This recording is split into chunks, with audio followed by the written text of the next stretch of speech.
Tobias, let's bring you in here. What do you think? Is it unrealistic, as Ariel has said?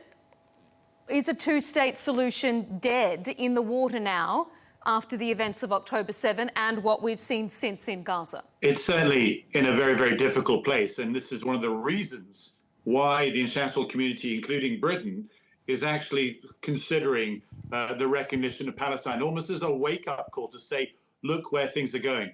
I was the former Middle East minister. I promoted the position that recognition of Palestine, which can only be used once, should be done as an act to help facilitate the objective of securing that two-state solution based on 1967 borders.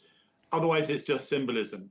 But I would concur with the comments so far that what's playing out is changing the calculus. As Israel pursues its right, absolutely, to take on Hamas after those barbaric attacks, but is doing so with the absence of any strategy to convert its military successes on the battlefield towards stability in isolating Hamas politically, that could actually lead to a two-state solution, let alone a ceasefire.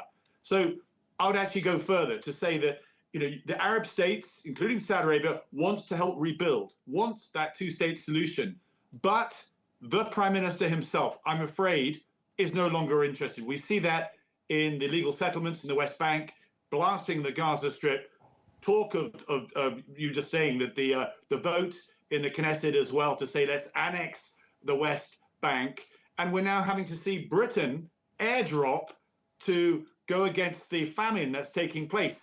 That shows that there is no effort at all to distinguish between the Palestinian people and Hamas. So this wider recognition is a wake-up call to say, let's not lose sight, because that window is absolutely closing. And I should stress, because this is a debate in Britain very much so, that somehow if you're calling for recognition, you're somehow endorsing Hamas. Nothing could be further from the truth. Hamas itself doesn't recognize Israel, doesn't want a two-state solution.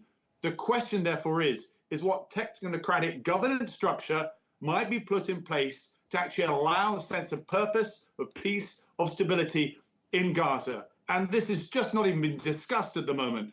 And we've lost sight of that completely, which is why everybody's so demoralized in thinking where this is all going to go.